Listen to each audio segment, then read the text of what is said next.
চলো good afternoon good afternoon good afternoon. আজকে চলে এসেছি তোমাদের নতুন আরেকটা ক্লাস নতুন টপিক নিয়ে। Good afternoon, high high, good afternoon good afternoon. চলো আজকে আমরা চলে এসেছি দুপুর বেলা নতুন একটা টপিক নিয়ে। সৌম্যদীপ ঘোষ কেমন আছেন, চিনতে পারছেন? হ্যাঁ ভালো আছি বাবা, কিন্তু চিনতে, হ্যালো হ্যালো, হ্যাঁ ভালো আছি। অভ্র কেমন আছেন? ভালো আছি। আচ্ছা শুভদীপ বলল চিনতে পারছেন, চিনতে তো এই মুহূর্তে পারলাম না। কে বাবা বলতো, একটু মনে করিয়ে দিলে হয়তো চিনতে পারবো। ম্যাম কেমন আছেন? ভালো আছি। চলো, এই গুড ইভিনিং এখনো হয়নি রে, এখনো বাইরে কাঠখোট্টা গরম রোদ। আচ্ছা চলো আজকে ক্লাস শুরু করব। তার আগে আজকে কি, আজকে দিনটা কি, একটু অন্যরকম ভাবে আজকে ক্লাসটা শুরু করি। অন্ডাল থেকে, ও আচ্ছা আচ্ছা আচ্ছা, হ্যাঁ ভালো আছি ভালো আছি। আচ্ছা আজকে আজকের দিনটা কি, আজকে একটু অন্যভাবে ক্লাস শুরু করব। আজকে আমরা ক্লাসের মধ্যে ঢুকবো, টপিক পড়বো। মেহেন্দি খাতান, হ্যালো ম্যাম, আমার নামটাই তো, হ্যাঁ মেহেদি। ওকে চলো আজকে না ক্লাসটা একটু অন্যভাবে শুরু করব। আজকে কি, হ্যাঁ তনুশ্রী 25শে বৈশাখ, আজকে 25শে বৈশাখ রবি ঠাকুরের জন্মদিন, রবীন্দ্র জয়ন্তী, রবি ঠাকুরের জন্মদিন। স্কুল থেকে নিশ্চয়ই সবাই ফিরে গেছো, এবং আমি যতদূর জানি প্রত্যেকটা স্কুলে এই দিনটা পালন হয়। আজ আমাদের গোটা বাঙালির কাছে একটা উৎসবের দিন। আজকে আমি শুধু এটা বলবো না যে গণতন্ত্রের উৎসব, আজ কিন্তু আমাদের মনের ঠাকুর, প্রাণের ঠাকুর রবি ঠাকুরের জন্মদিন, তাই তো? এই 25শে বৈশাখ, বৈশাখ মাস, খরতপ্ত রোদের, কাঠ ফাটা রোদে রবি, হ্যাঁ শোনাবো শোনাবো শোনাবো রবি ঠাকুরের গান অবশ্যই শোনাবো। আজ রবীন্দ্র জয়ন্তী, তো রবীন্দ্র ঠাকুরের তো একটা গান শোনাবোই অবশ্যই, হ্যাঁ শোনাবো, অবশ্যই শোনাবো বাবা। আজকের দিনে দাঁড়িয়ে কবির গান গাইবো না, রবি ঠাকুরের গান গাইবো না? তুমি রবে নীরবে, রিকোয়েস্ট আসছে। ওকে, তুমি রবে নীরবে, ঠিক আছে হবে, চলো হবে, তুমি রবে নীরবে হবে। তো আজ আমাদের প্রাণের ঠাকুর রবি ঠাকুরের জন্মদিন। আমরা আমাদের বাঙালিদের মনে প্রাণে, বন্ধুত্বে, বিরহে, প্রেমে, দেশভক্তিতে, প্রত্যেকটা জায়গায় রবি ঠাকুর। বাবা অনেক গানের রিকোয়েস্ট, মনোমোরো মেঘেরও সঙ্গী, আচ্ছা বেশ বেশ, যতটুকু। মনশ্রী ম্যাম আমাকে চিনতে পারলেন? মামুশ্রী না তো বাবা, বুঝতে পারছি না। আমি আসানসোল রাজা, ও তাই, আমিও আসানসোল, বাও। ঘোষণা হয়ে গেল, হ্যাঁ অবশ্যই অবশ্যই ঘোষণা হয়ে গেল, সেটা আলাদা ব্যাপার। চলো ঘোষণা হয়ে গেছে, আন্তরিক শুভেচ্ছা। যেটা বলছিলাম যে বাঙালির সব কিছুতে কিন্তু রবি ঠাকুর মিশে আছে, বন্ধুত্বে মিশে আছে, বিষাদে মিশে আছে, বিরহে মিশে আছে, প্রকৃতিতে মিশে আছে, অনেক কিছুতেই রবি ঠাকুর মিশে আছে। আমাদের স্কুলে ডাকেনি, ভেবেছিলাম গিয়ে নাচ করব, ডাকেনি। ঠিক আছে, নিজে নাচ করো, গান করো, করে ম্যাম পিউ ম্যাম, ম্যাম আমার কমেন্ট দেখছে না? দেখছি বাবা দেখছি। মায়াবন বিহারিণী, বাবারে অনেকগুলো গানের রিকোয়েস্ট আসছে। আচ্ছা ঠিক আছে, আমি যে কটা গানের রিকোয়েস্ট, অনেকগুলো গান বাবা, আমি এত গান গাই না। আচ্ছা মানে গাইতে পারবো কিনা আমি তাও জানি না, তবে হ্যাঁ চলো আজকের ক্লাসটা একটু অন্যরকম হবে। আজকে পড়তে পড়তে, পোল করতে করতে একটু গান হবে, ঠিক আছে? আজকে যেহেতু রবি ঠাকুরের জন্মদিন, আজকে কবি প্রণাম আমরা জানাবো, সেটা ক্লাস করতে করতে কবিকে আমরা প্রণাম জানাবো। তোরা যদি আমার সাথে থাকতিস বা সামনে থাকতিস, তাহলে হয়তো তোদের কাছে অনেক গান শুনতাম, কবিতা শুনতাম। তো চলো প্রথমে, আচ্ছা ঠিক আছে, প্রথমে যেহেতু তোরা বলেছিস সেহেতু একটুখানি, আচ্ছা 2 লাইন প্রথমে একটু গাই, যেহেতু আজকে রবীন্দ্রসঙ্গীত, রবীন্দ্রনাথের জন্মদিন, একটু তাহলে 2 লাইন গাই। কি গাই প্রথম গানটা বেশ কি বললো, তুমি রবে নীরবে, ওরে বাপরে। ওকে, তুমি রবে নীরবে হৃদয়ে মম, তুমি রবে নীরবে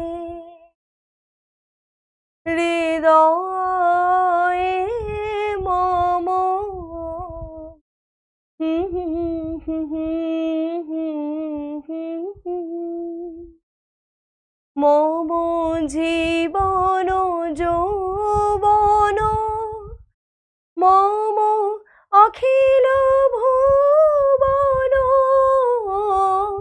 তুমি ভরিবে গৌরবে নিশীথিনী সম তুমি রবে নীরবে হৃদয়ে মম। চলো তাহলে আজকে রবি ঠাকুরের গান দিয়ে আমরা ক্লাস স্টার্ট করলাম, আর পুরো ক্লাসটা জুড়ে আমরা একটু একটু একটু একটু করে গানও গাইবো, পড়বো। চলো পড়াশুনোতে ফিরে যাই। তাহলে আজকে তোমাদের টপিক হচ্ছে দিগ্বিজয়ের রূপকথা। এটাও একটা কবিতা। কি কি আমরা পড়বো আজকে? মূল কবিতাটা আমরা পড়বো, তাই তো? আমরা পড়বো মূল কবিতা। মূল কবিতাটা আমরা পড়বো।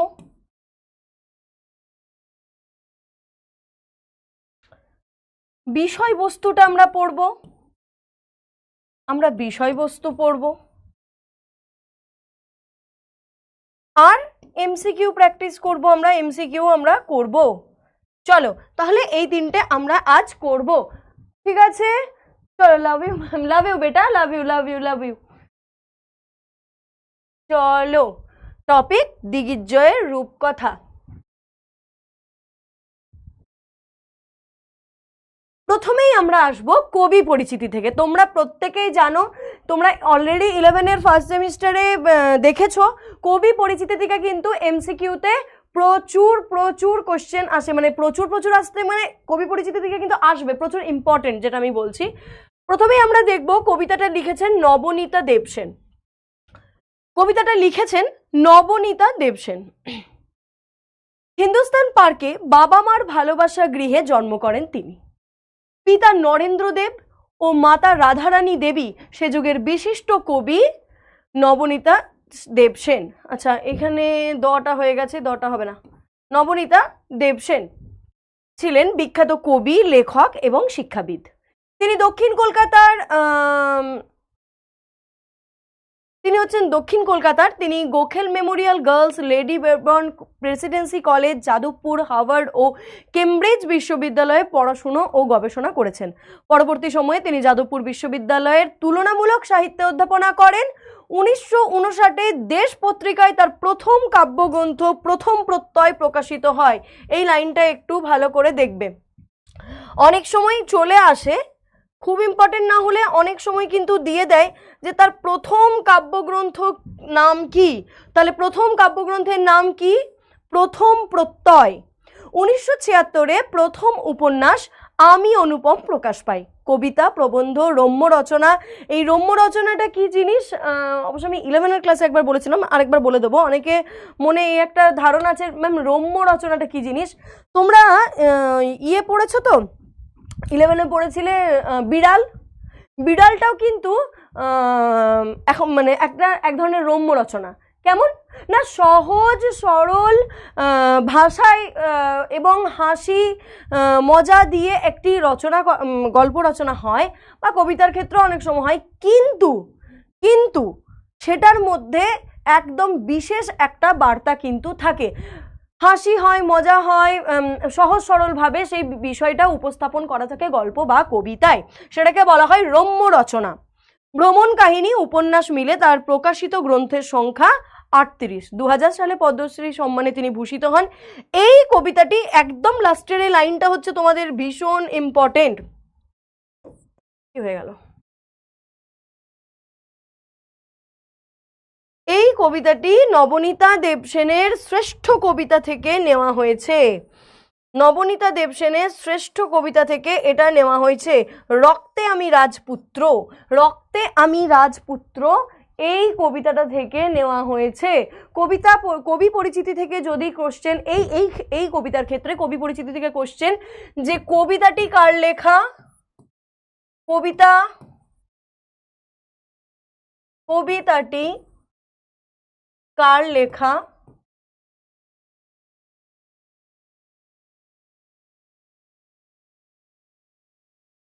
কোন কাব্যগ্রন্থ থেকে নেওয়া হয়েছে? কবি পরিচিতি থেকে এই দুটো প্রশ্নই ইম্পর্টেন্ট, এই দুটোই আসবে, বাকি এখান থেকে আর কিছু আসবে না। কোন কাব্যগ্রন্থের অন্তর্গত? ঠিক আছে, কবি পরিচিতি থেকে এই দুটো প্রশ্নই হচ্ছে ইম্পর্টেন্ট। যে কবিতাটি হচ্ছে নবনীতা দেবসেনের লেখা, কবিতাটি কোন কাব্যগ্রন্থের থেকে? নবনীতা দেবসেনের শ্রেষ্ঠ কবিতা রক্তে আমি রাজপুত্র, এখান থেকেই নেওয়া হয়েছে।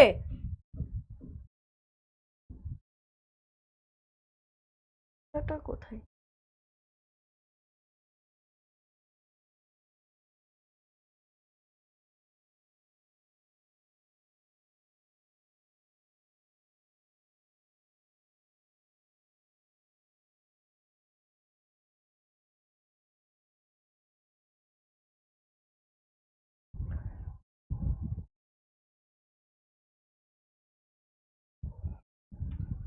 এক মিনিট একটু দাঁড়াও।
মিনিট, হ্যাঁ হ্যাঁ হ্যাঁ, চলো 2 মিনিট টাইম দাও। যে কবিতাটার যে মেন যে কবিতাটা, ওটা এখানে একটু প্রবলেম হয়েছে। 2 মিনিট, 2 মিনিট একবার টাইম দাও, ঠিক আছে? 2 মিনিট টাইম দাও, তারপর আমি আসছি। 2 মিনিট জাস্ট, হ্যাঁ।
ये साइड कर दीजिए ना।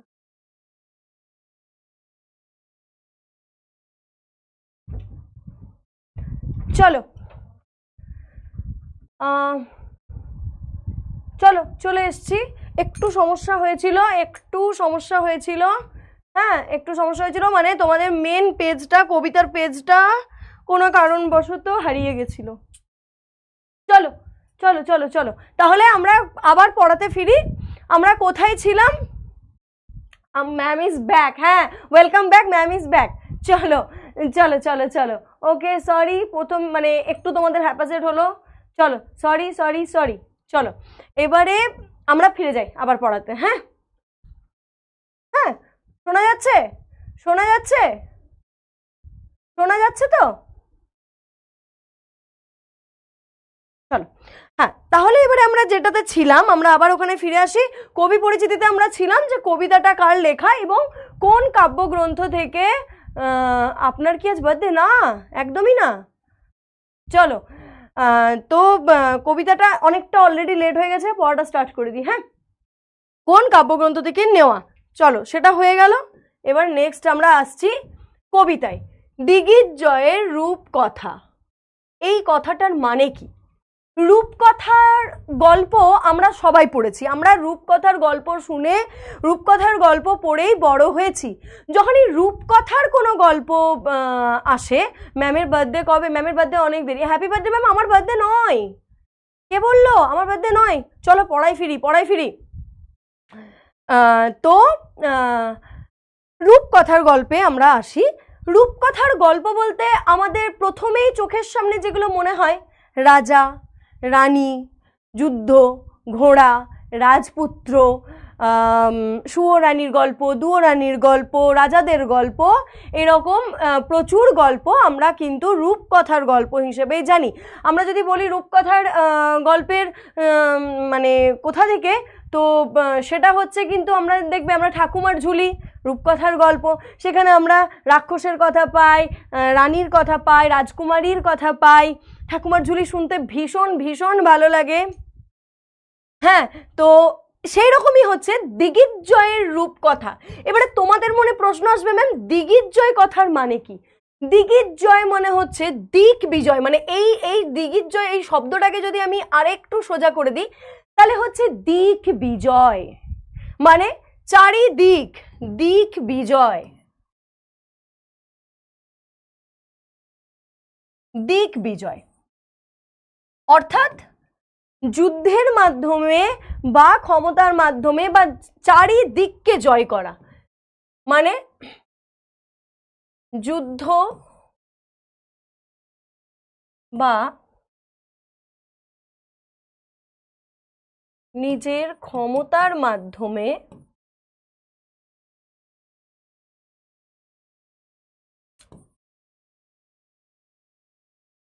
চারিদিক জয় করা।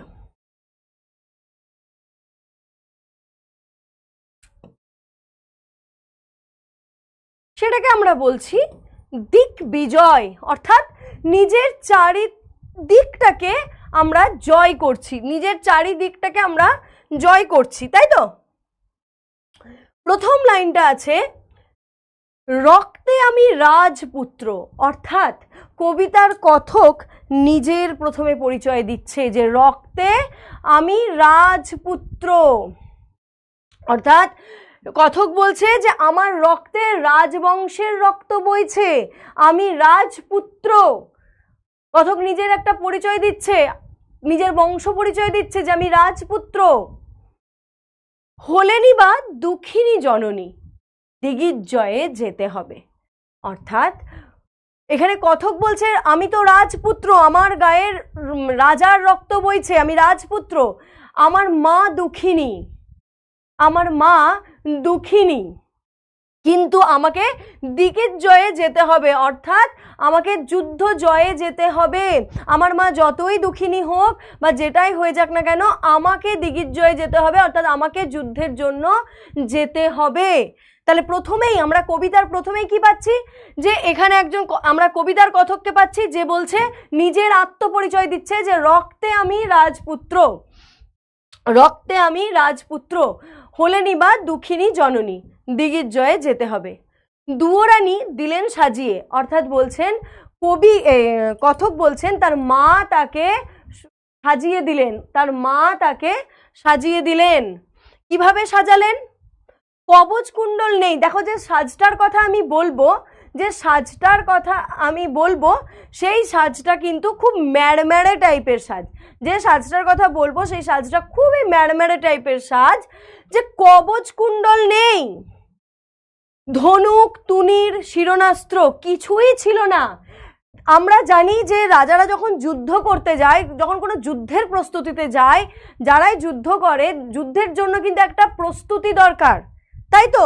আমি বলবো আলাদা আলাদা করে মানেগুলো বলবো। যুদ্ধের জন্য কিন্তু একটা প্রস্তুতি দরকার, যুদ্ধের একটা আলাদা সাজ হয়। সেখানে কবচ কুণ্ডল, প্রথমেই আসছি, কবচ কুণ্ডল নেই। এখানে বলছে কবচ কুণ্ডল নেই, মানে কবচ কুণ্ডল বলতে আমরা কি বুঝি? এই কবচ কুণ্ডলের কিন্তু অনেকগুলো মানে অনেকে কবচ কুণ্ডল বলে রক্ষা কবচ এখানে বোঝানো হচ্ছে, আবার কুণ্ডল মানে হচ্ছে আগেকার রাজারা কানের পরতো, সেটাকেও বলা হয় কুণ্ডল। কিন্তু এই কবিতায় কবচ কুণ্ডল হচ্ছে রক্ষা কবচ, রক্ষা কবচ। তাহলে কথক বলছে কিরকম, মানে কি কি ছিল না? কবচ কুণ্ডল নেই, ধনুক আমরা জানি, ধনুক, এবং তুনির কি জিনিস? তুনির, তুনিরটা হচ্ছে এই যে তীর রাখার একটা জিনিস। আমরা দেখেছি, দেখবে রামায়ণ বা যে কোনো এই এখনকার দেখবে বাহুবলীতে দেখা যায়, রামায়ণে দেখবে এরকম একটা ফানেলের মতন থাকে, খুব ভালো আমি হয়তো আঁকতে পারবো না, এরকম একটা ফানেল টাইপের থাকে, এরকম একটা ফানেল টাইপের থাকে, তার মধ্যে এরকম ভাবে তীরগুলো দেখবে থাকে, তীর রাখা থাকে, তীরগুলো রাখা থাকে এরকম ভাবে। যে আঁকলাম কি চলে এলো, তীরগুলো রাখা থাকে এইভাবে।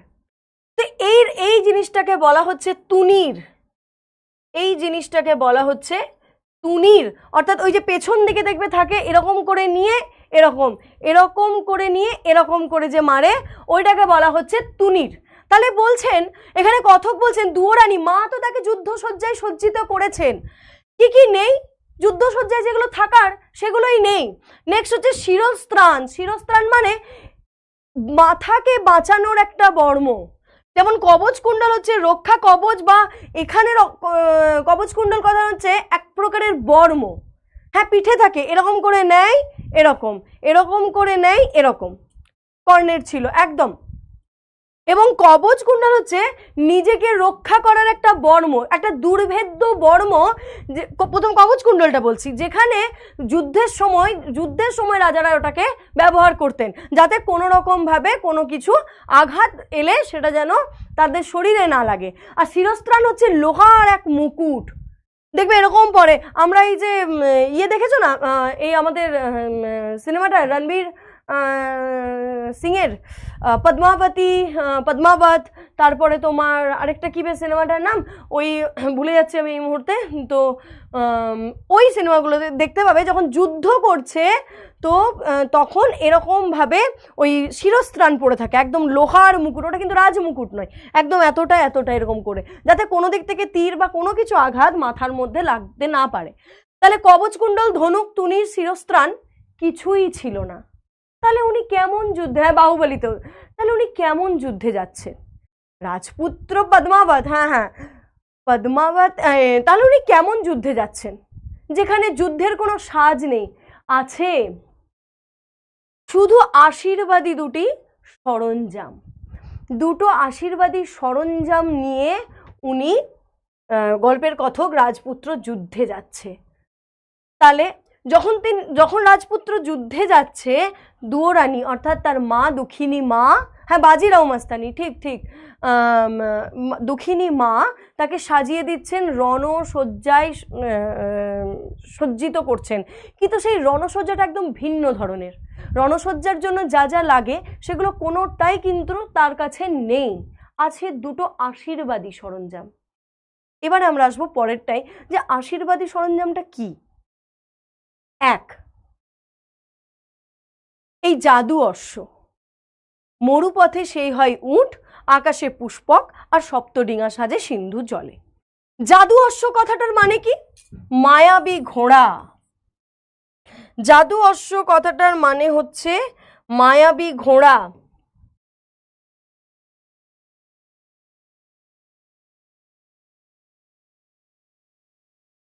একটা তার কাছে আছে দুটো সরঞ্জাম, তার মধ্যে প্রথম হচ্ছে জাদু অশ্ব অর্থাৎ মায়াবী ঘোড়া। আমরা রূপকথার গল্পতে কিন্তু অনেক কিছু পড়িনি যে টকবক টকবক করে ঘোড়া ছুটিয়ে যাচ্ছে, রাজপুত্র যুদ্ধে যাচ্ছে। আমরা দেখবে মানে দুঃখিনী মায়ের দুঃখ ঘোচাতে এরকম করে আমরা পড়েছি ঘোড়ায় চেপে একদম, মানে বেশিরভাগ ক্ষেত্রে যুদ্ধের ক্ষেত্রে বা এর ক্ষেত্রে আমরা রূপকথার গল্পে কিন্তু এইরকমই পড়েছি।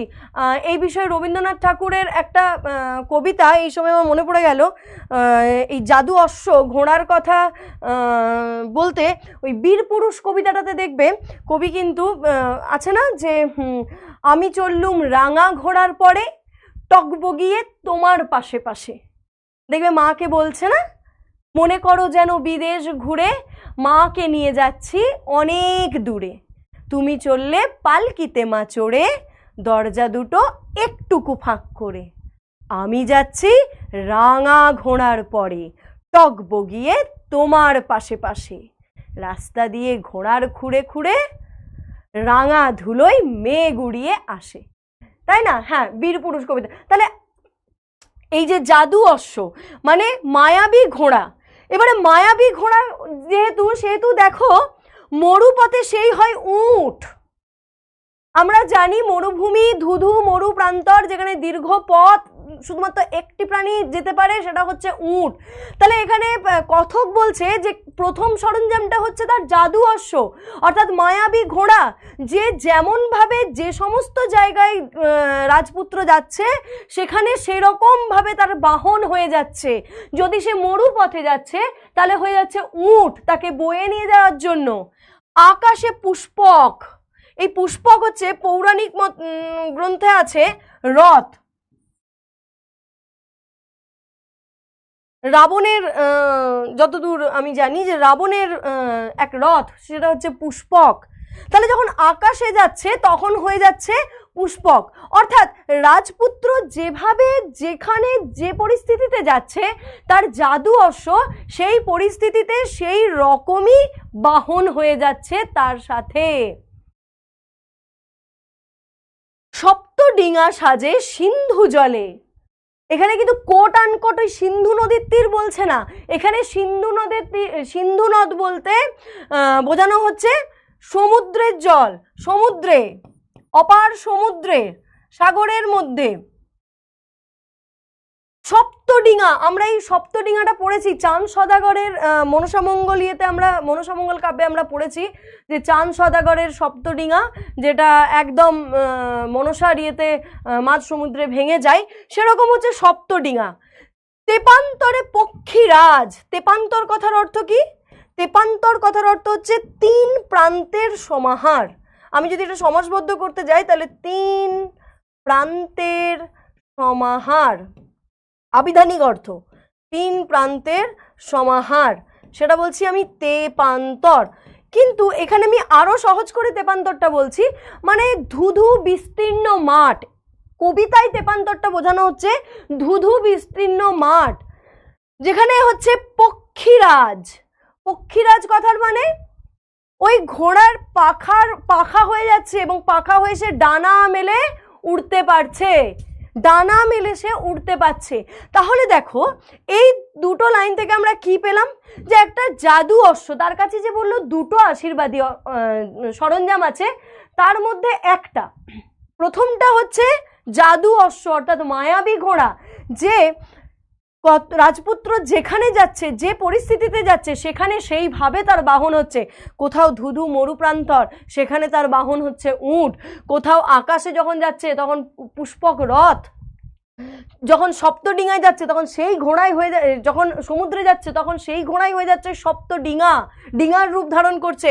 আবার যখন বিস্তীর্ণ তেপান্তর পেরোচ্ছে তখন হয়ে যাচ্ছে পক্ষীরাজ ঘোড়া, পক্ষীরাজ ঘোড়ায় চড়ে, দেখবে আমরা রূপকথার গল্পে পড়েছি পক্ষীরাজ ঘোড়ায় চড়ে রাজপুত্র আসছে, পড়েছি আমরা। তার নাম রেখেছি বিশ্বাস, খুব ইম্পর্টেন্ট একটা লাইন, খুব খুব ইম্পর্টেন্ট একটা লাইন, তার নাম রেখেছি বিশ্বাস। এখান থেকে একদম ছোট প্রশ্ন প্রথম আসে যেটা, যে দুটো আশীর্বাদী সরঞ্জামের মধ্যে প্রথমটি কি? দুটো আশীর্বাদী সরঞ্জামের মধ্যে প্রথমটি কি? বিশ্বাস। এই লাইনটা একটু বোঝার আছে, কেন কবি কেন বলছেন যে এটা বিশ্বাস, কেন রাজপুত্র গল্পকথক কেন বলছে এটা বিশ্বাস? কারণ সে ভীষণ আত্মবিশ্বাসী।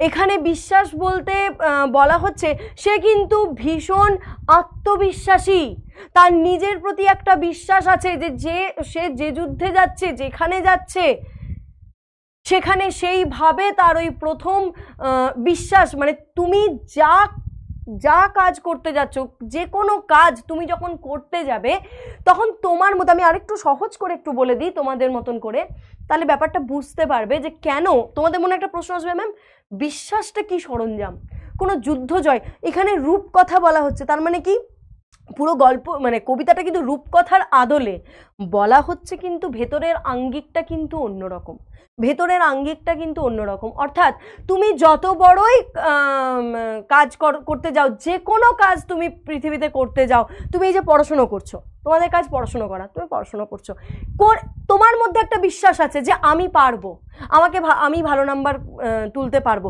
তাহলে এটার জন্য তোমাকে কি করতে হচ্ছে? খাটতে হচ্ছে দিনরাত, পড়াশুনো করতে হচ্ছে দিনরাত, করতে হচ্ছে তো। তাহলে এই যে একটা আত্মবিশ্বাস, গল্পকথকও বলছে যে ওই প্রথমটার নাম রেখেছে বিশ্বাস। তুমি যে কোনো কাজ করতে যাওয়ার আগে মনের মধ্যে তোমাকে বিশ্বাস রাখতে হবে যে হবে।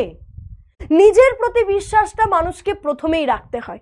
যে মানুষ নিজের প্রতি বিশ্বাসটা হারিয়ে ফেলে, সে কোনোদিন ছোট বড় কোনো কাজে জয়ী হতে পারে না। এই কথাটা সবসময় মাথায় রাখবে। প্রথমেই যে কোনো কাজ করতে গেলে প্রথম যেটা রাখতে হবে আত্মবিশ্বাস, আমি পারবো। এই একটা আত্মবিশ্বাস তোমাকে মনের মধ্যে রাখতে হবে যে আমি পারবো।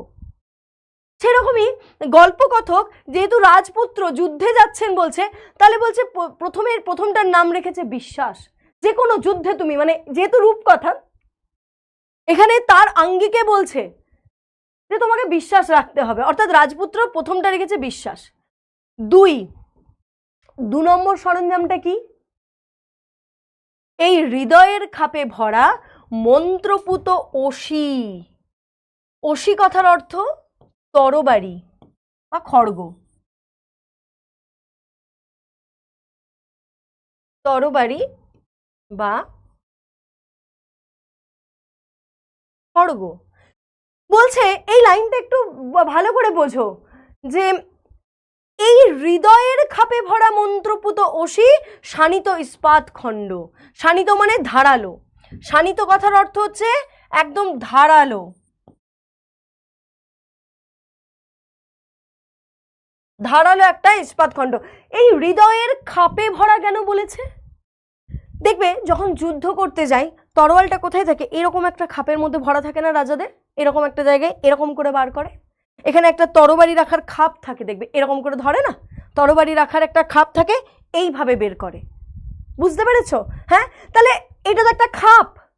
কিন্তু এখানে গল্পকথক তো যেহেতু প্রথমটা বিশ্বাস, সেহেতু বলছে হৃদয়ের খাপে ভরা মন্ত্রপুত অসি, অর্থাৎ ওই যে তরবারিটা ওটা এইখানে ভরা নয়, মানে কোনো মেটেরিয়ালিস্টিক জিনিস নয়, কোনো পদার্থ, কোনো জিনিস নয় যেটা আমি এখানে ভরে রেখেছি, আমি হৃদয়ে ভরে রেখেছি।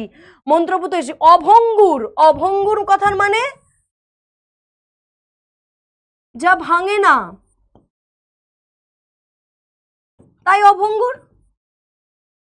কি নাম? ভালোবাসা। অর্থাৎ অর্থাৎ গল্পকথক বলছেন যে উনি গল্পকথক বলছে যে রাজপুত্র দুটো সরঞ্জাম নিয়ে যাচ্ছিল, দুটো সরঞ্জাম রাজপুত্রের কাছে, সেই দিয়ে সে জগৎ জয় করতে, তার চারিদিক দিক বিজয় করতে যাচ্ছে। কি কি? এক হচ্ছে বিশ্বাস, দুই হচ্ছে ভালোবাসা। যা উনি হৃদয়ের খাপে ভরে রেখেছেন। এখানে কোনো কিন্তু তরবারি, এই তরবারির কথা বলছে না। দেখো খাপ, খাপ কথাটা উল্লেখ করেছে, কিন্তু সেটা হৃদয়ে। তুমি যদি বিশ্বাস নিয়ে, ভালোবাসা নিয়ে কোনো কাজ করো, যে কোনো কাজ যদি ভালোবেসে করো না, সেই কাজটাতে তুমি সাকসেস হবেই হবে। শুধু কাজটার প্রতি তোমাকে একটু ভালোবাসা থাকতে হবে। অনেকে দেখবে থাকে, অনেকে গান গাইতে ভালোবাসে, অনেকে নাচ করতে ভালোবাসে, হয়তো শেখেনি কিন্তু ভালোবাসে, হয়তো শেখেনি কিন্তু ভালোবাসে। তো ভালোবাসা যদি থাকে তো সেই জায়গাতে কি হয়, তুমি সমস্ত কিছু অর্জন করতে পারবে। পৃথিবীতে ভালোবেসে যাই অর্জন করতে হয়, ভালোবেসে করতে হয়। তাই কবি বলছেন এখানে যে এই যে রাজপুত্র, যাকে দুটো আশীর্বাদী সরঞ্জাম দিয়ে দুয়োরানী তার দুঃখিনী মা সাজিয়েছে, এক বিশ্বাস, অর্থাৎ নিজের প্রতি বিশ্বাস রাখতে হবে, আমাকে আত্মবিশ্বাসটা রেখে কাজ করতে হবে, আমি পারবো এটা ভেবে কাজ করতে হবে, আর দুই হয়ে যাচ্ছে ভালোবাসা, যা অভঙ্গুর, যা অভঙ্গুর মানে ভাঙে না, যা হৃদয়ের মধ্যে থাকবে, হৃদয়ের খাপে ভরা থাকবে চিরকালীন। নিশ্চিত পৌঁছবো সেই তৃষ্ণাহর খরজুরের দ্বীপে। এই লাস্ট লাইনটা, খরজুরের দ্বীপ মানে, খরজুরের দ্বীপ কথাটা মানে কি, খেজুরের দ্বীপ, খেজুরের দ্বীপ, ঠিক আছে? খরজুরের দ্বীপ কথার অর্থ হচ্ছে খেজুরের দ্বীপ। এবার তোমরা এটা বলতে পারো যে ম্যাম খেজুরের দ্বীপে পৌঁছালো মানে, ব্যাপারটা তো বুঝতে পারলাম না। বুঝতে পারলে? বুঝতে পারলে? ব্যাপারটা বুঝতে পারলাম না, কি হলো এটা হঠাৎ করে দুটো সরঞ্জাম নিয়ে বলছে নিশ্চিত পৌঁছে যাবো খরজুরের দ্বীপ। ঠিক আছে, হ্যাঁ খেজুরের দ্বীপ তো বুঝলাম ম্যাম, কিন্তু খরজুরের দ্বীপে পৌঁছানো মানেটা কি হয়ে গেল? এটা অবশ্যই তোমাদের মনের মধ্যে প্রশ্ন আসছে। এই লাইনটা একটু বোঝার আছে, এই লাইনটা থেকে কিন্তু প্রশ্ন আসবে। মন্ত্রপুত মানে হচ্ছে ওই অসিটাতে মন্ত্র দেওয়া আছে। দেখবে আগেকার দেখেছো রাজাদের, মানে দেখবে সেই বলে না যে তরোয়ালে মন্ত্র পড়ে দেওয়া আছে, মন্ত্র পড়ে দেওয়া আছে, হ্যাঁ, তো সেরকম বলছে মন্ত্রপুত অসি, মানে ওই ভালোবাসাটা তো একটা মন্ত্র পড়া আছে, যেটা দিয়ে সবাইকে তুমি মন জয় করতে পারবে। অন্য মানুষের মন জয় করাটা কিন্তু খুব একটা সহজ কাজ নয়। তুমি যদি ভাবো যে তুমি জোর করে কারোর মনটা জয় করবে, বাধ্য করবে, কোনো কাজ কোনোভাবেই কিন্তু বাধ্যতা দিয়ে হয় না, ভালোবাসা দিয়ে হয়। তুমি সেই একই কাজ তুমি দেখো, ভালোবেসে করতে যাও। আমি যদি বলি আমার কথা, তো আমার একটি ছানাপোনা আছে, একটি ছানা আছে, 6 বছরের একটি ছানা। তো সেই ছানা কি করে, মানে ভীষণ বদমাইশ। তো আমি দেখেছি আমার ক্ষেত্রে, পার্সোনাল আমার ক্ষেত্রে দেখেছি যে ওকে যদি আমি বকে ঝোঁকে কোনো কিছু বলি না, করবে না কাজটা। যদি বকে বলি আয় পড়তে বস, এখনই পড়তে বসতে হবে, এখনই হোমওয়ার্কটা করতে হবে, ও করবেই না। কিন্তু ওটাই যদি যে একটু ভালো করে বলি, একটু ভালোবেসে যে বেটু একটু করে দেবি কাজটা, বেটু পড়তে বসো, তাহলে একটু ঘোরাতে নিয়ে যাবো, কেন বসবে না, পড়তে হবে, আমি দেখি অদ্ভুতভাবে কাজ হয়, ওটা অদ্ভুতভাবে কাজ হয়। তখন থেকে আমি ঠিক করেছি যে না আর বকা চলবে না, তবু বকে ফেলি আমরা। তো চলো, বলছে তৃষ্ণাহর খরজুরে দিবে। এবার এই লাইনটার প্রসঙ্গে আমরা আসি। আমরা প্রথমে বলেছি যে মরুপথে, দেখবে মরুভূমিতে ধুধু করছে চারিদিক মাঠ, ধুধু করছে চারিদিক মাঠ। অয়নদ্বীপ, হ্যাঁ তাবিমা প্রসাদ পাল বলছে, বিক্রম বলছে অয়নদ্বীপ। অয়নদ্বীপ মানে বুঝলাম না, অয়নদ্বীপ মা ভালো করে বললে সব করে দিই। হ্যাঁ অবশ্যই অবশ্যই, ভালোভাবে বললেই করে, সেটা বাচ্চা হোক বড় হোক, অবশ্যই তোমাদেরকে তো ভালো করে, আমি তো এটা মানে এটা আমি খুব বিশ্বাস করি যে ভালোবেসে বলতে হয় সব কিছু, তাহলে মনে হয় কাজটা খুব সহজ হয়। কেউ একজন লিখলো যে অয়নদ্বীপ, জানি না কেন লিখলো কথাটা, আগে দেখি সে কি বলছে। চলো, যখন আমরা মরুভূমিতে, দেখবে মরুভূমির আমরা লাইনটায় আসি, মরুভূমির না আমি জানি না কি কারণে বললো, কারণ অয়নদ্বীপ আমার ছেলেরও নাম, তার জন্যই ভাবলাম যে আমি হঠাৎ করে আমার ছেলের প্রসঙ্গটা তুললাম আর অয়নদ্বীপ নামটা এলো, হ্যাঁ, তৃষ্ণাহর মানে হচ্ছে, বোঝাচ্ছি, ওটাই আসছি, চলো লাইনটাই আসি। বলছে নিশ্চিত পৌঁছবো সেই তৃষ্ণাহর খরজুরের দ্বীপে, অর্থাৎ মরুভূমিতে বিস্তীর্ণ চারিদিকে হচ্ছে ধুধু বালি, ক্লান্ত হয়ে যাচ্ছে, তৃষ্ণাতে গলা ফেটে যাচ্ছে, মানে চারিদিকে আর কিচ্ছু নেই, আর পারছে না। তো সেই সময় একটা দূরে দেখলো খেজুরের গাছ, মরুভূমিতে খেজুরের গাছ হয়, খেজুরের গাছ যখন, ওখানে খেজুরের গাছ মানে কি, ওখানে মানুষ একটু শান্তি করে, একটু পরিশ্রান্ত পথিক ওখানে বসবে, ওখানে একটু শান্তি পাবে, তার জন্য বলছে নিশ্চিত পৌঁছাবো সেই খরজুরে দেবে, মানে যত বাঁধা, যত ক্লান্তি নিয়ে রাজপুত্র এগিয়ে যাচ্ছে, সে জানে ওই খরজুরের দ্বীপে পৌঁছাবো, অর্থাৎ ওই খরজুরের দ্বীপটাকে কিন্তু, এই খরজুরের দ্বীপটাকে কিন্তু এখানে বোঝানো হয়েছে এক মানবিক পৃথিবীতে পৌঁছানোর কথা, একটা মানবিক পৃথিবীতে পৌঁছানোর কথা। আমাদের পৃথিবীর অনেক অসুখ, পৃথিবী গোটাটা অনেক অসুখ, সেই সমস্ত কিছু থেকে তৃষ্ণাহর ওই মানে অবস্থা থেকে বলছে আমি খরজুরের দ্বীপে পৌঁছাবো, অর্থাৎ যখন মরুভূমিতে যখন যাওয়া হয় তখন ওই চারিদিকে ধুধু বালির প্রান্তরের মধ্যে মানুষের গলা ফেটে যায়, একটুখানি জলের জন্য, একটুখানি শান্তির প্রশান্তির আশ্রয়ের জন্য, তখন কেউ দেখছে যে দূরে খেজুর গাছ, ওই খেজুর গাছের ছায়ায়, খেজুর গাছে ফল পাচ্ছে, ছায়ায় বসে সেই ক্লান্ত পথিক যেমন একটা আরাম পায়, সেই রকমই বলছে যে আমি নিশ্চিত পৌঁছাবো এই মানবিক পৃথিবীর কথা। এই খরজুরের দ্বীপটাকে তুলনা করছে মানবিক পৃথিবী। আসলেই কবি বলতে চাইছেন যে যদি তুমি মনের মধ্যে বিশ্বাস, ভালোবাসা এগুলো নিয়ে যদি যে কোনো যুদ্ধ, এখানে যুদ্ধটা তো বলছে যে দুয়োরানী সাজিয়ে দিয়েছেন, যুদ্ধে যাচ্ছে, যেহেতু প্রথমেই আমি বলেছি এটা রূপকথার গল্প, কিন্তু এইটাকে মনে রাখবে, রূপকথার গল্প, তাহলে এখানে আছে রূপকথার আঙ্গিকে গল্পটা, কিন্তু বলতে চাইছে এখানে কবি যে যে কোনো পরিস্থিতিতে, যে কোনো কাজ, যে কোনো যুদ্ধে, যে তোমরা এখন পড়াশোনা করছো, এটা তো তোমাদের কাছে একটা যুদ্ধ তো তোমরা পড়াশোনা করছো, তোমাদের কাছেও একটা যুদ্ধ, এটা সামনে তোমাদের উচ্চ মাধ্যমিক আছে, সামনে তোমাদেরকে ভালো রেজাল্ট করতে হবে, তাহলে তুমি যদি মনের মধ্যে এই বিশ্বাসটা নিয়ে রাখো যে আমি পারবো, আমি 40-এ 40ই পাবো, এই বিশ্বাসটা মনে রাখতে হবে, এই বিশ্বাসটাই মনে রাখতে হবে যে আমি পারবো। আর মনের মধ্যে ভালোবাসা থাকতে হবে পড়ার প্রতি। কিসের প্রতি ভালোবাসা থাকতে হবে? পড়ার প্রতি ভালোবাসা থাকতে হবে। তরবারি মানে হচ্ছে খড়গ, তরোয়াল, বোঝা গেছে? তাহলে যে কোনো কাজ, যে কোনো যুদ্ধ তুমি এই দুটো সরঞ্জাম দিয়ে যদি তোমার কাছে থাকে, যেটা দুয়োরানী তার পুত্রকে দিয়েছিল, সে যুদ্ধ জয়ে বেরিয়েছিল দুঃখিনী মায়ের দুঃখ ঘোচাবার জন্য, সেই যুদ্ধ জয়ে সে বেরিয়েছিল দুটো আশীর্বাদী সরঞ্জাম নিয়ে, বিশ্বাস আর ভালোবাসা। সে জানতো আমি মায়ের দুঃখ ঘোচাতে পারবো, আর মনের মধ্যে ছিল ভালোবাসা।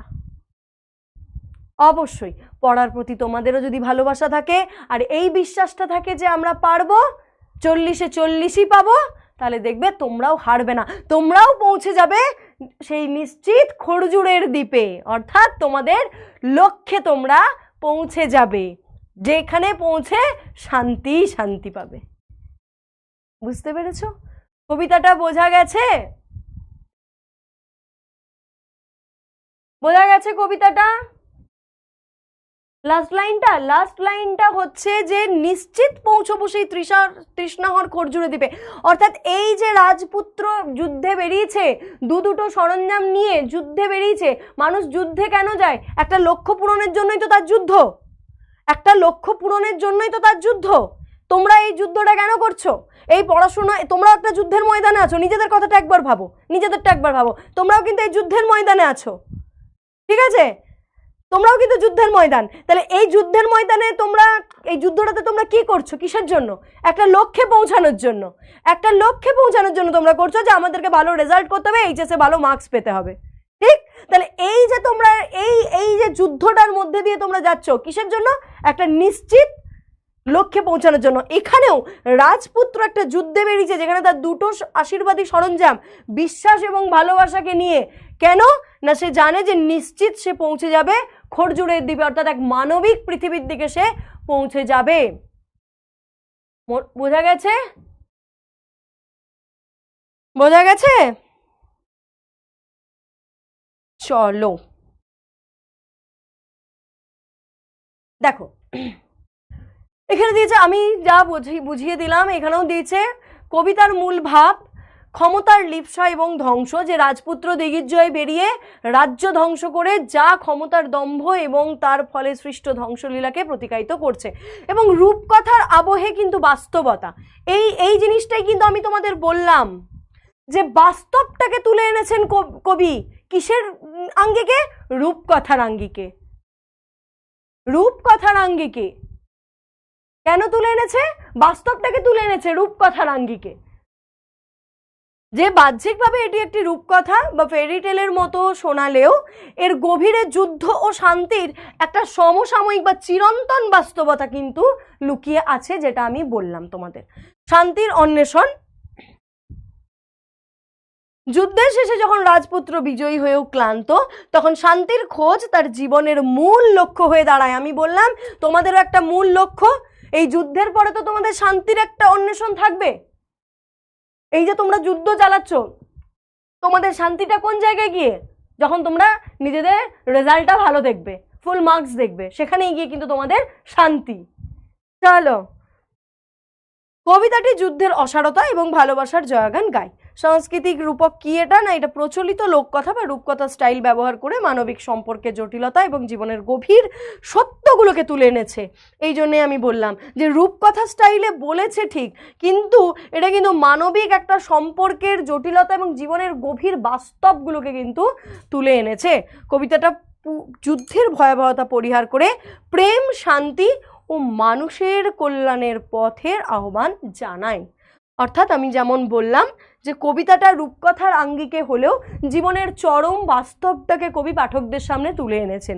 জীবনে চলতে গেলে তোমার যে দুটো জিনিসের দরকার, আমরা প্রত্যেকে আমাদের জীবনে যুদ্ধ করে চলেছি, প্রত্যেকে আমরা নিজেদের জীবনে যুদ্ধ করে চলেছি, প্রতিদিন আমরা যুদ্ধের মধ্যে দিয়েই যাচ্ছি, তাই তো? কিন্তু এইটার আমরা একটা লক্ষ্যে যাচ্ছি, তাই তো? চলো, এবার চলে এলো প্রশ্ন। আমরা এবারে সোজাসুজি প্রশ্নে যাব, তাই তো? আমরা সোজাসুজি প্রশ্নে যাব।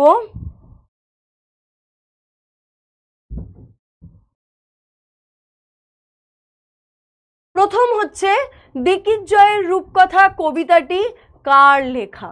দিগ্বিজয়, এটা খুব সোজা, তাড়াতাড়ি উত্তর দেবে। দিগ্বিজয়ের রূপকথা কবিতাটি কার লেখা? শক্তি চট্টোপাধ্যায়, শঙ্খ ঘোষ, নবনীতা দেবসেন, নীরেন্দ্রনাথ চক্রবর্তী? জলদি।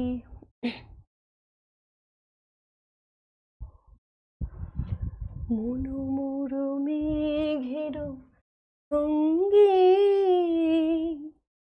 উড়ে চলে দিক দিগন্তের পাড়ে, নিশ্চিম শূন্যে শ্রাবণমর। লেখাটা অ্যান্সারটা লেখা আছে, দেখবি না?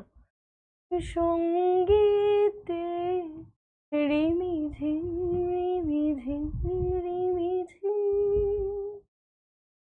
চলো দেখি,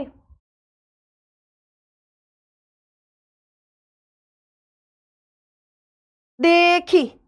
চলো তাহলে নবনীতা দেবসেন, তাই তো? এই তো।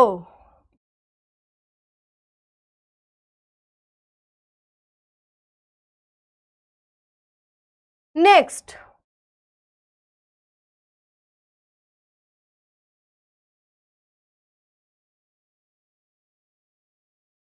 নেক্সট হচ্ছে যে দিগ্বিজয়ের রূপকথা কবিতাটি কোন কাব্যগ্রন্থ থেকে নেওয়া হয়েছে?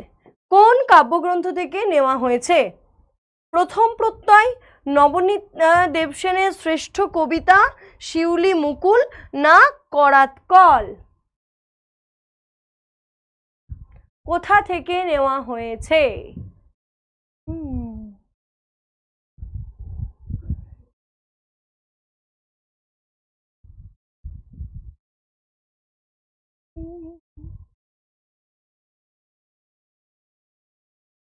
তোরা দেখবি না, অ্যান্সার লেখা আছে আমি দেখেছি, তোরা দেখবি না। আমি জানি তোরা খুব ভালো ছেলে মেয়ে, তোরা দেখবি না। অ্যান্সার দাও। B B B B B, অর্থাৎ নবনীতা দেবসেনের শ্রেষ্ঠ কবিতা, তাই তো? নবনীতা দেবসেনের শ্রেষ্ঠ কবিতা। চলো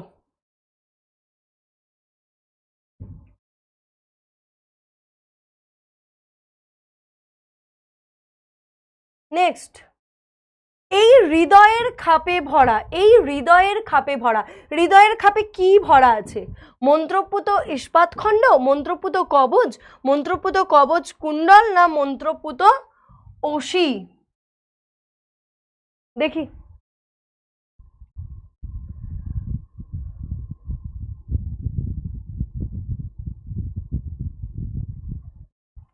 কি দেওয়া আছে?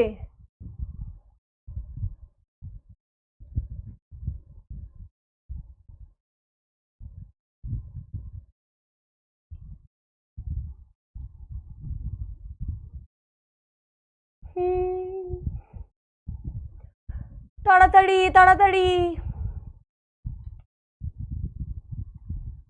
তাড়াতাড়ি তাড়াতাড়ি তাড়াতাড়ি। D D D D D D D D D.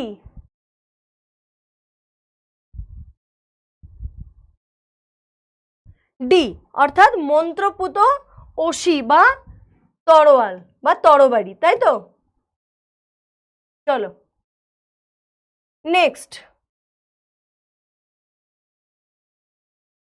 কবির কাছে যে দুটি সরঞ্জাম ছিল তার অন্যতম ছিল কি? মানে একটা কি, যে দুটো সরঞ্জাম ছিল তার মধ্যে একটা কি ছিল? পাঞ্চজন্য, অক্ষয় তৃণ, জাদু অশ্ব, না কুঠার? চলো চলো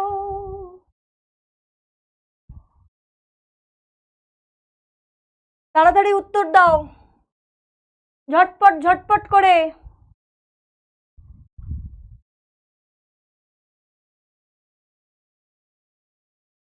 ঝটপট ঝটপট দিয়ে দাও। বাবা, সে আবার গানের রিকোয়েস্ট করেছে, হে নূতন, হে সর্বনাশ। গান শুনিয়ে দিয়েছি, কবি প্রণাম করে দিয়েছি, কবিতা শুনিয়ে দিয়েছি, কবির বীরপুরুষ কবিতা শুনিয়ে দিয়েছি, কবি প্রণাম ডান, কবিকে প্রণাম জানিয়েছি। চলো তাহলে কি হবে? সি জাদু অশ্ব, তাই তো? সি জাদু অশ্ব।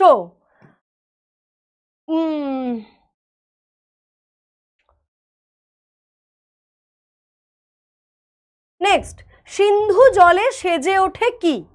সপ্তডিঙা, ময়ূরপঙ্খী, সমুদ্রকন্যা, অর্ধনারীশ্বর। সপ্তডিঙা, ময়ূরপঙ্খী, সমুদ্রকন্যা, অর্ধনারীশ্বর।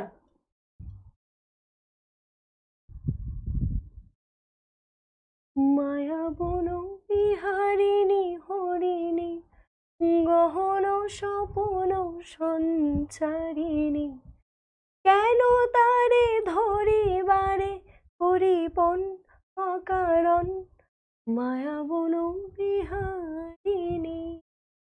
চমকিবে ফাগুনের পবনে, আকুল হবে অনুক্ষণ।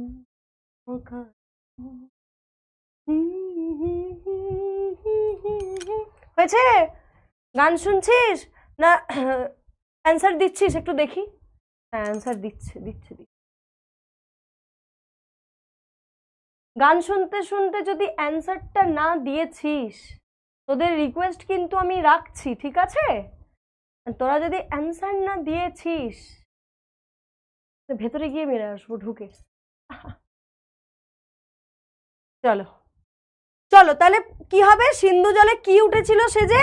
সপ্তডিঙা। এ, তাই তো?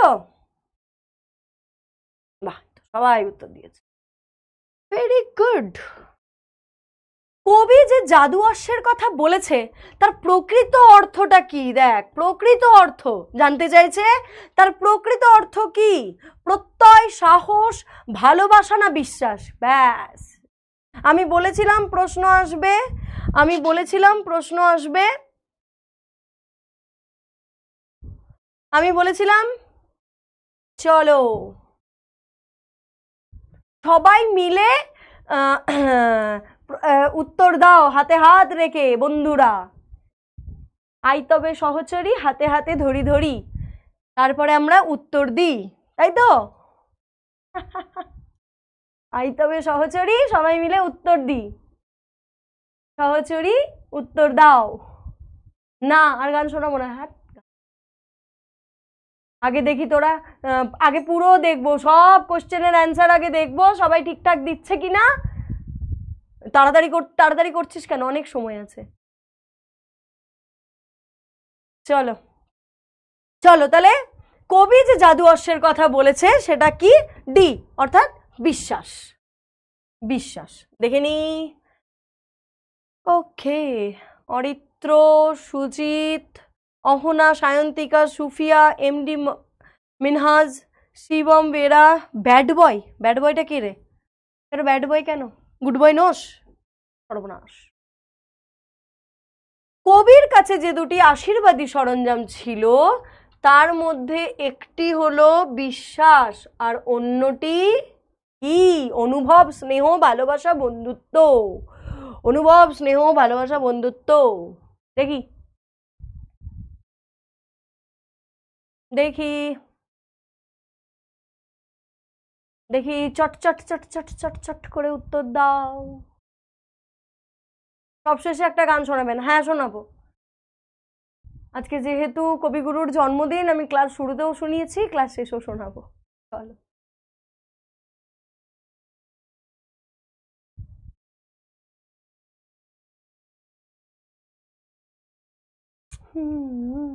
ই, ই কে দিলি বাবা? সি ডি ই, ই তো নেই। করবো না। গান করেন? হ্যাঁ করবো, গানই করবো নাকি? ও মিসক্লিক হয়ে গেল, হ্যাঁ মিসক্লিক হয়ে গেল। চলো তাহলে কি, একটা তো বিশ্বাস, অন্যটা ছিল ভালোবাসা। সি, অ্যান্সার হবে সি। ওকে 95%। বা কে কে দিয়েছে দেখি?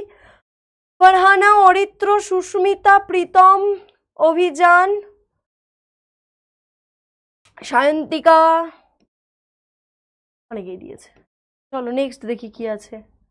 বিশ্বাস আর ভালোবাসাকে সম্বল করে কবি পৌঁছে যেতে চান কোথায়? দারুচিনির দ্বীপে, খরজুরের দ্বীপে, মায়া বন্দরে, না বেনামি বন্দরে? চলো চলো।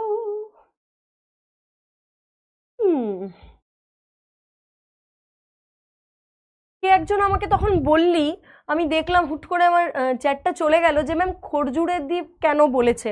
আমি অলরেডি এক্সপ্লেন একবার করলাম, আরেকবার বলে দিচ্ছি আমি। আমাকে কেউ একটা বললো তখন, মানে আমি অন্য কিছু একটা বলছিলাম তখন চলে গেল।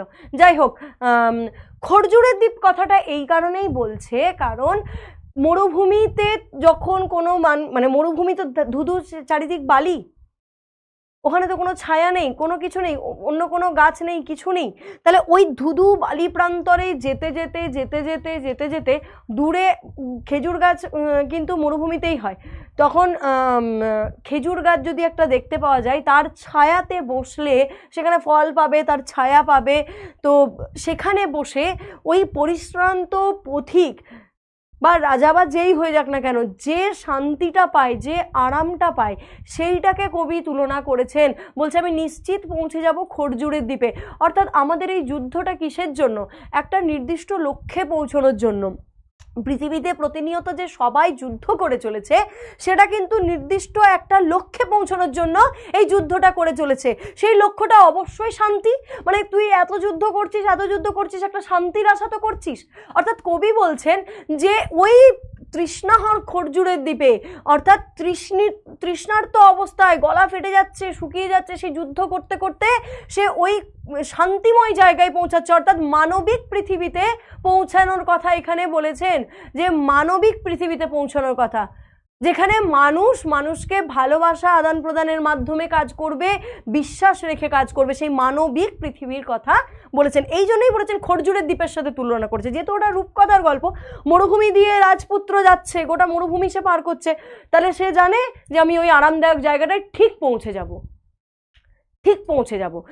ঠিক আমি যেহেতু বললাম ওটা রূপকথার আঙ্গিকে গল্প কবিতাটা, তাহলে এখানে কবি কি বোঝাতে চাইছেন, তোমার জীবনের যেটা লক্ষ্য, তোমার যুদ্ধের পর কন্টিনিউ যুদ্ধের পর অবিরত তুমি যে যুদ্ধ করে চলেছো, তারপর ওটা ওইখানে গিয়ে একটা শান্তির জায়গায় গিয়ে একটা লক্ষ্যে গিয়ে তুমি পৌঁছাছো। ঠিক আছে, আমাকে জিজ্ঞেস করেছিল কেউ একটা যে খরজুরের দ্বীপটা কেন বলেছে। চলো, হ্যাঁ, পোলটা শেষ হয়ে গেছে। তাহলে আমাদের এটা কি, খরজুরের দ্বীপে বিশ্বাস আর ভালোবাসাকে সম্বল করে কোথায় পৌঁছতে যেতে চাই, খরজ, অপশন বি 97। বাহ, ছেলেমেয়েরা খুব ভালো। খরজুরের দ্বীপ যার প্রতীক, এই দেখ আমি বোঝালাম, এইবারে দেখি দেখি এবারে আর আমি বলবো না, এবারে শুধু উত্তর নেব। এবারে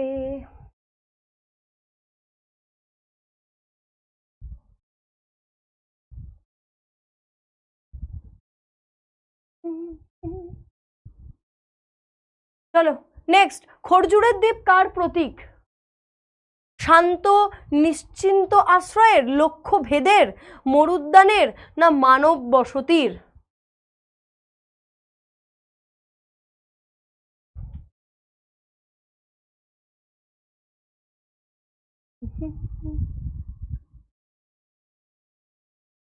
এই উত্তর দে, গান হবে না, মার খাবি।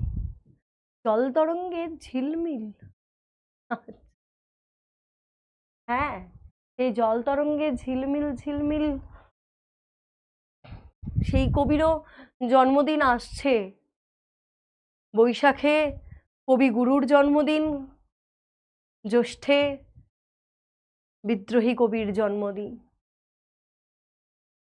বৈশাখ যখন আমাদের, বৈশাখ মাসটা খুব গরম থাকে না, দেখবি একটা সুন্দর আবহাওয়া থাকে, একটা মানে খুব যে গরম থাকে তা থাকে না, হ্যাঁ রৌদ্রপ্রখর থাকে, খুব গরম থাকে না।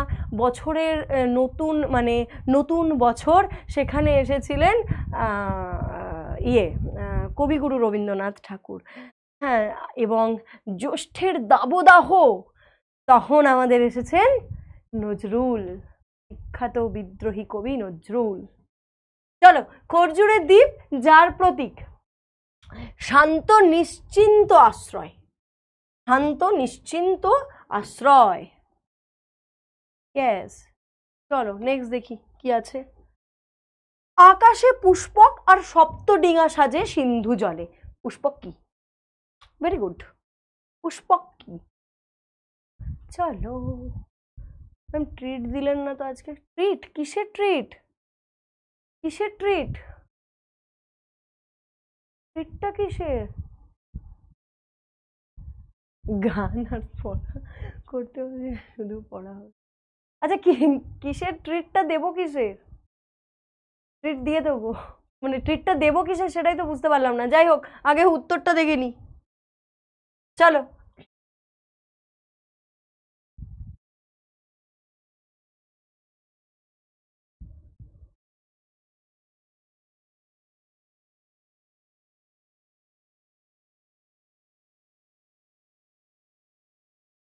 জন্মদিন, রবি ঠাকুরের জন্মদিন উপলক্ষে, আচ্ছা অবশ্যই। দেখ রবি ঠাকুরের জন্মদিন, হ্যাঁ রবীন্দ্র জয়ন্তী, তার জন্য তো, তো রবি ঠাকুরের জন্মদিন উপলক্ষে, হ্যাঁ অবশ্যই জন্মদিনে তো মানুষ ট্রিট ট্রিট দেয়। আচ্ছা চল আগে দেখে নি উত্তরটা কি, রথ, অপশন সি, ভেরি গুড। চলো দেখি, একদম। দুঃখিনী জননী বলতে বোঝানো হয়েছে কাকে, রাজমাতাকে, দুয়োরানীকে, ভারত মাতাকে, না প্রকৃতিকে? দুঃখিনী জননী ওখানে কাকে বলেছে?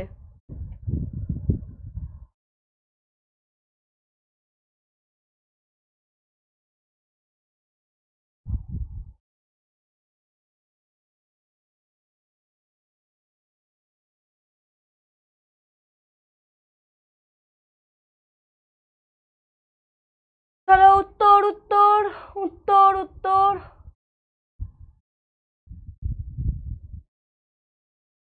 তোরা বলছিস যে ট্রিট, আমি তো ট্রিট দিলাম।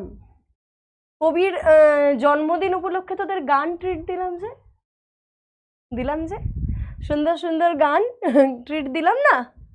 সুন্দর সুন্দর গান গাইলাম, ক্লাস শুরুর আগে গাইলাম, পোল করতে করতে গাইলাম, সবার রিকোয়েস্টের গানগুলোই গাইলাম, যেটুকু মনে আছে আর কি। সব গান তো তো মনে থাকে না, যেটুকু মনে থাকে সেটুকুর মধ্যেই গাইলাম। সবাই রিকোয়েস্ট করলে, এটাই ট্রিট দেওয়া। কবির জন্মদিনে ট্রিট দেওয়া আমার তরফ থেকে। জন্মদিন রবিটাকে ট্রিট দেবেন ম্যাম? হ্যাঁ দিলাম তো, গান ট্রিট দিলাম তোদের, গানটাকেই ট্রিট হিসেবে নে। চলো চলো, তাহলে কি বি দুয়োরানি, বি দুয়োরানি। নেক্সট, নেক্সট আর নেই, নেক্সট হয়ে গেছে। তাহলে এবারে আমরা আসি যে আমরা এখান থেকে কি জানতে পারলাম। প্রথমে আমরা কি জানতে পারলাম? সোজা সাপটা একটা রূপকথার গল্প, যা রূপকথার আঙ্গিকে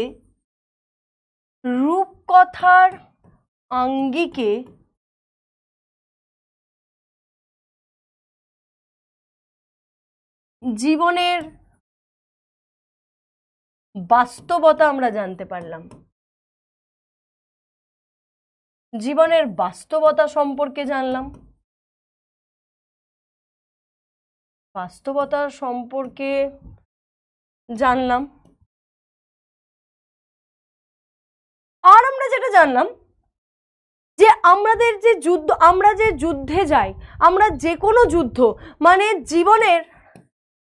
জীবন যুদ্ধে, এক কথা যদি বলতে যাই, জীবন যুদ্ধে দুটি প্রয়োজনীয়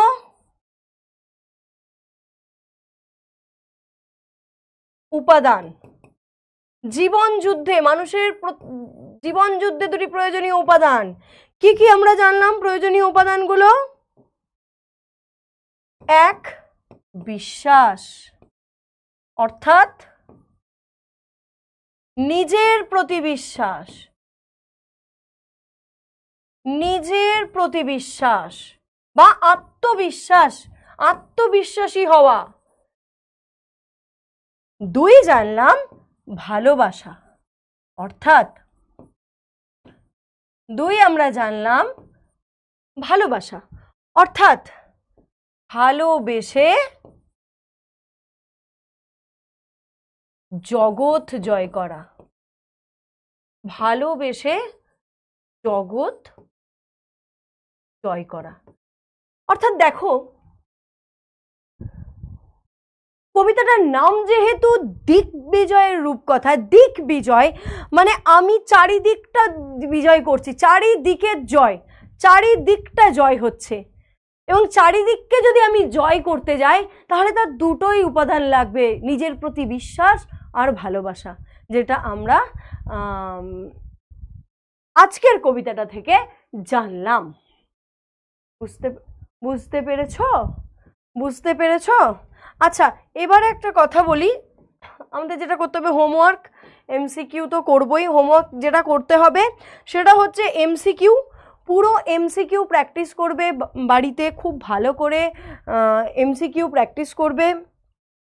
যত এমসিকিউ প্র্যাকটিস করবে, যত আরেকটা তোমাদের থাকবে, আরেকটা থাকবে যেটা, সেটা হচ্ছে স্তম্ভ থাকবে, দেখবে এরকম ইয়ে থাকবে, স্তম্ভ 1 আর স্তম্ভ 2, স্তম্ভ 1 আর স্তম্ভ 2 এরকম থাকবে, স্তম্ভ 2।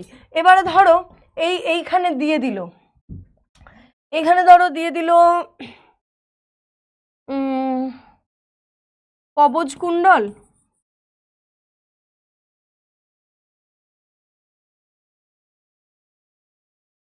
শিরস্ত্রাণ,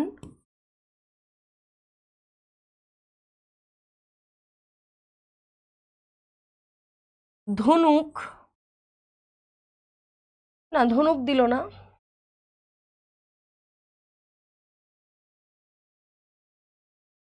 তুনির আর খরজুর। ধরো এখানে এটা দিয়ে দিল, এদিকে দিল এটা, আর এদিকে যেটা দেবে সেটা হচ্ছে ধরো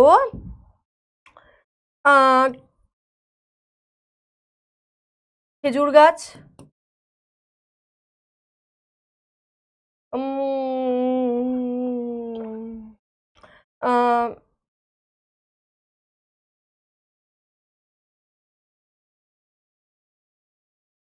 তীর রাখার জায়গা,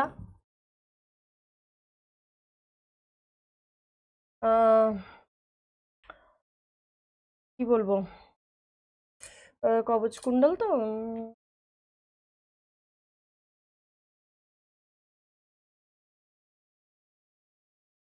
যুদ্ধের সময় পরিহিত অভেদ্য বর্ম, আর একটা ধরো দিয়ে দিল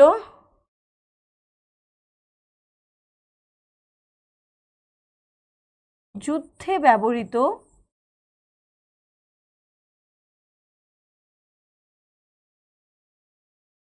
না, যুদ্ধে ব্যবহৃত যদি আমি না দিই, শুধু দিই হয়তো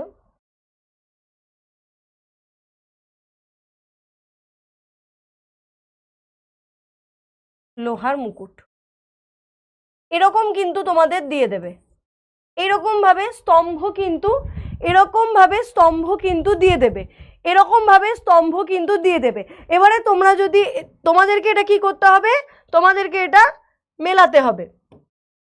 তাহলে কবচ কুণ্ডলটা আমার যাবে, মানে ধরো এদিকে দিল 1 2 1 2 3 4, আর এদিকে দিল A B C D, তাহলে আমার যাচ্ছে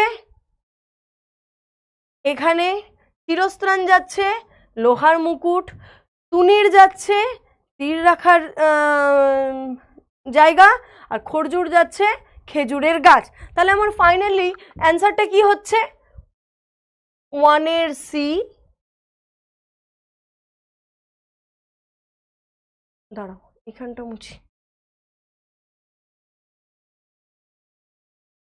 আমার অ্যান্সারটা এরকম যাচ্ছে 1 এর সি, 2 এর ডি, 3 এর বি, 4 এর এ, এরকম যাচ্ছে। তো এইরকম কিছু অপশন দিয়ে দেবে এ বি সি ডি করে, এরকম কিছু অপশন দিয়ে দেবে, মানে এইটা ধরো সঠিক উত্তর, এইটা ধরো আমার সঠিক উত্তর, এটা ধরো আমার সঠিক উত্তর, এরকম আরো দিয়ে দেবে যে 2 এর ডি, 3 এর বি, 4 এ, এরকম করে আরো দেওয়া থাকবে। আবার 3 এ, 4 সি, 2 ডি, আবার ধরো দেওয়া থাকলো 3 বি, 4 সি, 2 এ, এরকম দেওয়া থাকলো। তাহলে এইরকম ভাবে তোমাদের কিন্তু অপশনগুলো দেওয়া থাকবে, এরকম ভাবে কিন্তু তোমাদের অপশনগুলো দেওয়া থাকবে। তোমাদেরকে কি করতে হবে, যখন স্তম্ভটা এখানে আসবে, স্তম্ভটাকে আগে মিলিয়ে নিলে, দেখে নিলে 1 এরটা কোথায় যাচ্ছে, 2 এরটা কোথায়, 3 এরটা কোথায়, 4টা, যদিও তোমরা ক্লাস 11-এ করেছো, আমি আবার বলছি যে এরকম ভাবে থাকবে, যখন যেটা রাইট অ্যান্সার সেটাতে দেবে। বোঝা গেছে? বোঝা গেছে কিভাবে কিভাবে হবে? বোঝা গেছে? বোঝা গেছে কিভাবে? তাহলে তোমাদের যেটা করতে হবে, তোমরা জানো 11-এ করেছো যে ম্যাম আপনার টেলিগ্রাম প্রবলেম, আচ্ছা ঠিক আছে, সেটাই দেখা যাবে। তাহলে আমি আজকে মানে যেটা পড়ালাম, কবিতাটা বোঝা গেছে, কবিতা বোঝা গেছে, কবিতার অন্তর্নিহিত কি মানেটা সেটা বোঝা গেছে। চলো তাহলে, হ্যাঁ বুঝতে পেরেছি বুঝতে পেরেছি বুঝতে পেরেছি, চলো চলো চলো, তাহলে আজকে আমাদের এইটুকুই রইল পড়া। আমরা নেক্সট দিন আবার নতুন টপিক নিয়ে, নতুন গল্প হোক, মোটামুটি তোমাদের মনে হয় 2টো কবিতাই পড়ানো হয়ে গেছে, ধর্মটাও হয়ে গেছে, এটাও হয়ে গেছে। চলো তাহলে আজকে আমরা tata tata tata tata tata tata. Ma'am song, আর সং না, সং অনেক করে গেছি। চলো বাই বাই বাই, চলো টাটা।